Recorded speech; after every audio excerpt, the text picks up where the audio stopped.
Hello again, everyone. This is Steve Kallas, speaking of sports, along with Westchester County Post contributor Johnnie Kallas. And we're here kind of at the three-quarter way mark of the NBA season. Everybody's played games like in the low 50s. As you know, there's only a 72-game schedule. So we want to get right to it. We're pretty much looking at, who's at the top, who can be the champion. We might have a little conversation about MVP quickly at the end as we get close. Of course, down the stretch is most important for that award. But Johnny, we'll start in the East, and we'll throw the Brooklyn Nets over to you.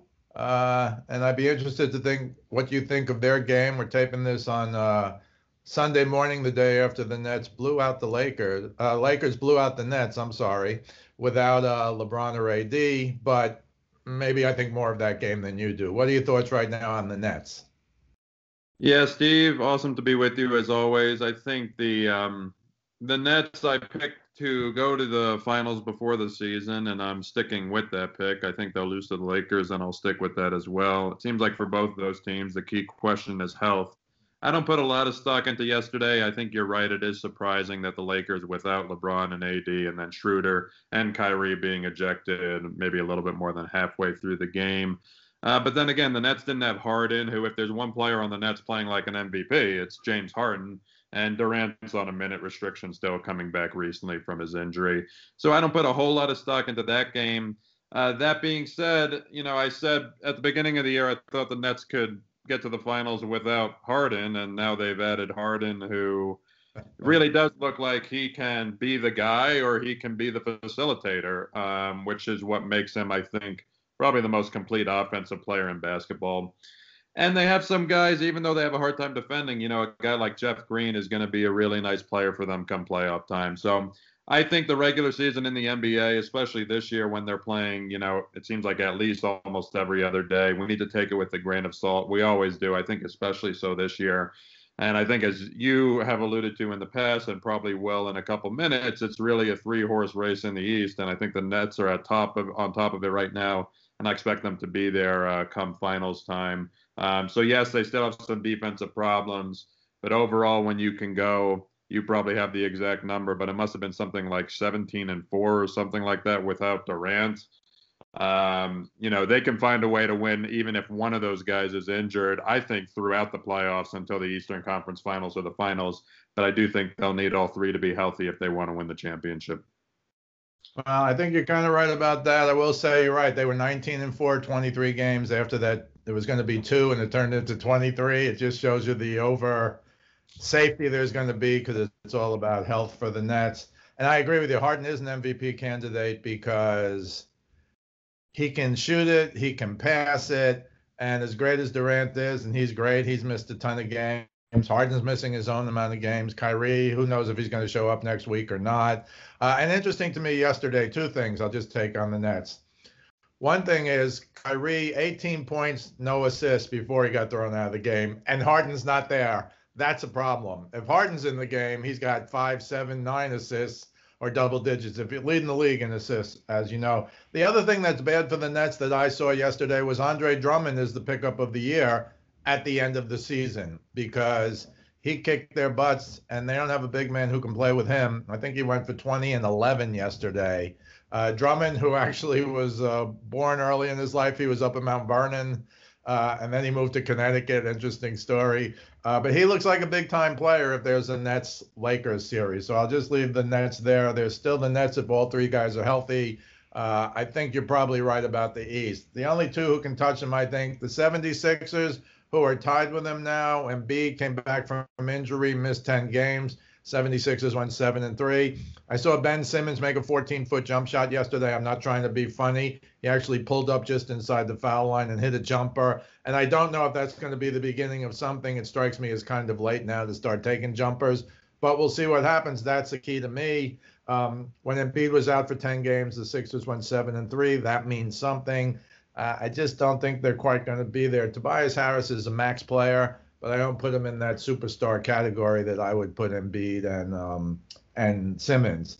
Finally, the Bucks, they're not there yet. I got all the standings here. They're 32-20. They're 3 games in the loss column behind the Nets and the Sixers. But the Greek Freak is the Greek Freak. Giannis Antetokounmpo making more threes this year, but I still think he's manageable in the playoffs. Not that you're going to totally shut him down, but I think they haven't done enough around him, I think, to really make some noise.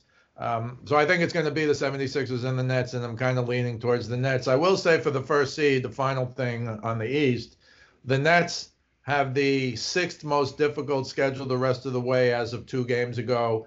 And the Sixers had the 23rd most difficult, so I don't know if it'll just be on schedule alone. It also depends on how many of the big three for the Nets are really going to play. They certainly won't be pushed. Let's go to the West now. There's more teams there. I have the Jazz, Suns, Clippers, Nuggets, and the Lakers are in fifth. Now, I just gave you the order. I know you're high on the Lakers. Obviously, we know that the two big guys have been out for a while now. But, last night shows they do have other players. And again, I would put Drummond as the number one guy that they got. They also got McLemore, who's a pretty good shooter, had 17 last night. He's kind of an under-the-radar pickup as well. But give me your thoughts on the Lakers. I still like the Lakers a lot, and it's as much an analysis that until LeBron doesn't get there, meaning doesn't get to the finals, and I kind of exclude 2 years ago his first season in LA where he really didn't have any help around him. I'm not going to bet against them until somebody really beats them.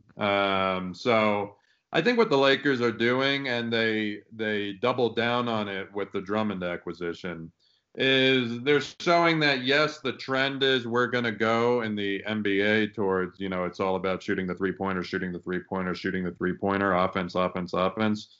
But, man, they are big, they are physical, and they are tough inside. And I think if you appreciate, quote-unquote old-school basketball at all, you have to really like what the Lakers are doing. And they've proven that it can work because they won with LeBron, AD, and obviously Rondo, who's now on the Clippers. But Dwight Howard, I thought, played a very big role in that playoff run last year. And you can definitely see Drummond stepping into that and even being better than Howard was last year. Drummond reminds you a little bit of Howard several years ago. So I think when you have it, and look, this same with the Nets, same with every team, it comes back to health. And I'm banking on the Lakers being healthy come playoff time. But in the front court, when you got LeBron, AD, and Drummond, no team in the NBA is going to match up like that. And they're not going to be really good on the offensive side of the ball. They're going to be really good on the defensive side of the ball as well. So I don't think LeBron really cares where the Lakers are seated. As somebody who picked the Lakers, I don't even really care much where the Lakers are seated. They can win on the road. And I still think that, to me, they're the favorites going into the playoffs, assuming, and you could argue it's a big assumption, but assuming that LeBron and AD are healthy. And as you said, they have some other pieces in Drummond, Schroeder. We're not even talking about Harrell coming off the bench. Talk about another guy who is an inside presence, right? I think they're going to be really good, and I think LeBron's going to do it again. Yeah, you've almost convinced me. I will say Woj today on ESPN said AD is expected back to play in 10 to 14 days, but LeBron is not expected back for 3 weeks. And at that point, I think there's only like 8 or 9 games left in the regular season. Again, I agree with you. It doesn't matter where they're seated. But they haven't played much together, although, my one-year theory, which goes against the Nets and now supports the Lakers, because last year AD and LeBron, and you can talk about their pieces all you want, and they're important. Drummond is a big pickup. I think the Sixers will give the Lakers actually more trouble if it gets there than maybe the Nets. The Nets have only played 7 games together, the big three. They're 5-2 for whatever that's worth. But yeah, the Lakers are going to be very tough. I'm going to talk briefly about the Jazz and Suns, and then we'll go to the Nuggets and Clippers. But the Jazz, it's like a track meet. They went to the lead, or a horse race. They haven't really looked back. They're 40-13 now. They just won their 24th consecutive home game. So they want to get home court advantage because it has turned out to be something in Utah. I think Donovan Mitchell should be talked about as an MVP candidate. He really hasn't been mentioned much. It's, kind of been Jokic and an Embiid who was hurt for 10 games.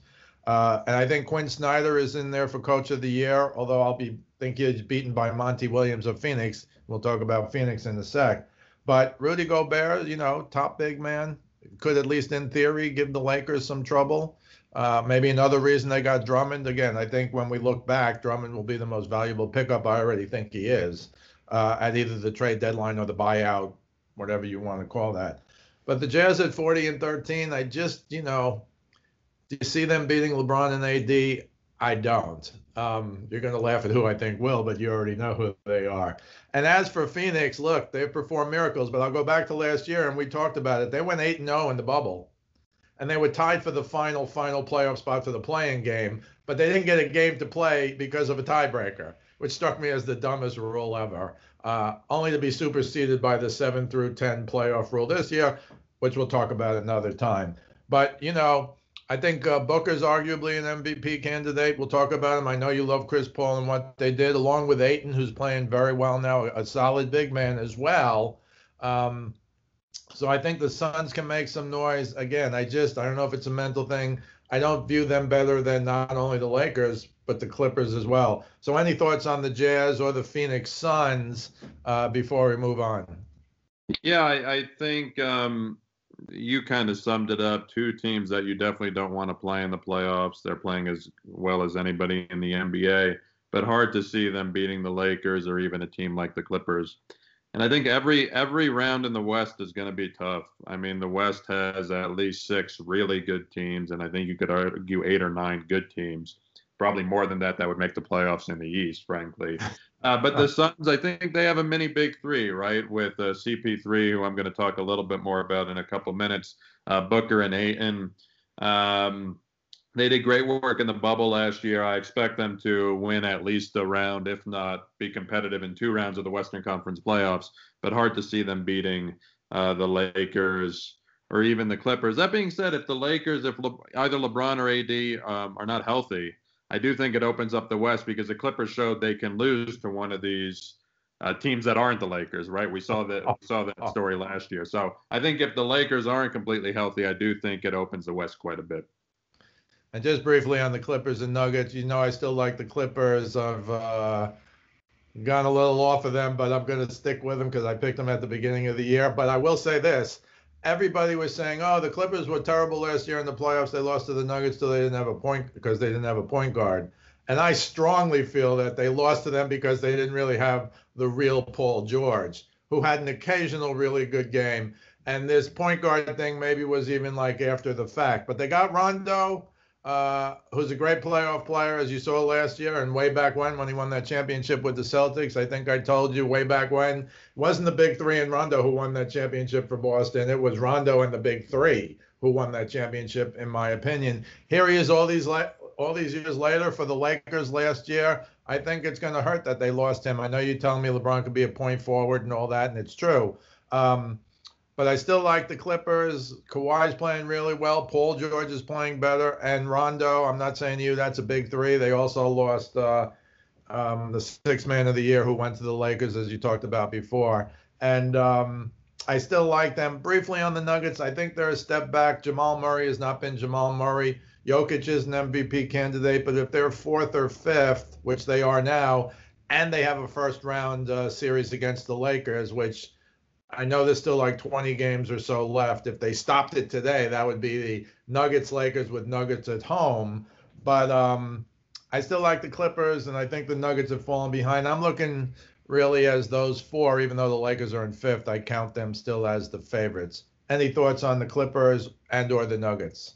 Yeah, I think the Clippers are still the number 2 to me just because they have Kawhi, and I agree with you. I think it was Paul George disappearing more than anything else. That being said, you had Rondo, who is one of the greatest playoff point guards of all time. You do lose Lou Williams, who's a scorer. And Harold also, had 20 points a game for them last year, and you don't have him. So that's a lot of points to make up, especially come playoff time. So you're not only going to need Paul George to play like Paul George, you probably need some other contributions as well. At a minimum, you need Paul George to play like Paul George. But overall, I do think the Rondo acquisition is great. And the last thing I'll say is I think Rondo, especially if the Clippers win a title, I mean, he's making a very interesting Hall of Fame case for himself because it's not a traditional all-star game, statistics, et cetera case. But if he's really – because the Lakers' offense in the bubble in the playoffs last year was non-existent when LeBron was off the floor before Rondo came back and was healthy, I think in the second or third round of the playoffs. So Rondo's a huge factor, and I actually think that'll be really interesting if he somehow plays a huge role in helping them win a championship, which if they win a championship, it'll be because he plays a huge role. We'll wrap it up now with just 1 or 2 minutes on the MVP. I'll go first. Right now, I think the MVP is going to be determined in the last 20 games. There's faults, in my opinion, with every selection, even though they're all great. I know Jokic is the favorite, and I mean that even from a gambling perspective. You can bet on these things now, as you know. But he's going to be on a 4th or 5th place team. His numbers are off the charts. He might be the MOP. He might be the most outstanding player. But if the Nuggets are a 4 or 5 seed, I don't see how he can get it. I'll go back to the East. I think Harden's legit. I think Embiid's legit if he plays really well. Everybody said, oh, he's missing games, but he only, and I put only in quotes, he only missed 10 games, and he's been the dominant big man this year. He's played out of his mind. He's stayed essentially healthy, but in shape when he's playing. So I think he has a big chance. The Nets, I'll say Harden. I don't think the Greek Freak's getting there this year. I agree with you. LeBron was the MVP last year and kind of got ripped off. So Giannis Antetokounmpo won back-to-back. I don't think he's going to get 3 in a row. So I think coming out of the East, if we had to do it now, I'd say Embiid. In the West, I really don't have a clear cut. I think Mitchell should be right up there, and he really hasn't gotten any. And I think, if anything, Booker and Chris Paul will split the Phoenix vote, for lack of a better term, because no doubt Paul has made Booker a superstar. He was always a star, kind of lost in Phoenix. AD and LeBron haven't, they've missed too many games. So, and Kawhi, as great as he is, hasn't really had a incredible Kawhi year. So I think it will be determined. We'll be talking right before the playoffs start, and I think maybe it'll be clearer then. How about you? It's tricky because I think injuries have really impacted it this year more so than even most years, because I think Embiid, I think for both of us, was a clear-cut MVP favorite at the All-Star break. 10 games probably shouldn't be enough to disqualify you. I think the Sixers played well in those 10 games. And also, it's 10 games in a 72-game season, which is more than 10 games in an 82-game season. So I don't think it should automatically disqualify him. I do think Joker's a front runner. I think LeBron, if he was healthy, should be up there because he really should have more than 4 MVPs in general. I'm going to just put a surprise out there. If we're talking about most valuable, which is value to your team, first of all, I should say you make a great point about Donovan Mitchell, and I think LeBron showed when they were selecting the All-Star candidates that guys from Utah just don't get the respect they deserve. And that's a long-standing problem for a variety of reasons. But Mitchell's going to go up against that, and I think that's why he's not really even being commonly mentioned.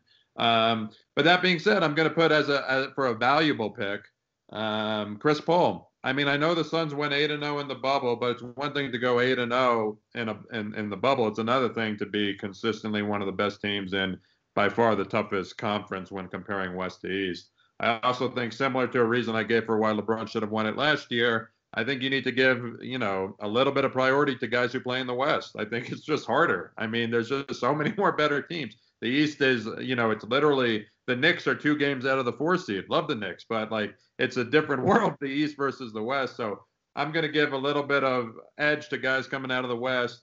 And while I don't know if I'd actually cast my vote for Chris Paul, I think he should be mentioned when you're talking about value. Everywhere he goes, that team gets better. I don't think it's the Suns this year, but I hope it's either the Suns in a couple of years or he gets to a team where he has a real shot to go to an NBA Finals, which is the only thing missing on his resume. Great job, Johnny. This is Steve Kallas, speaking of sports, along with Johnnie Kallas. We'll see you the next time.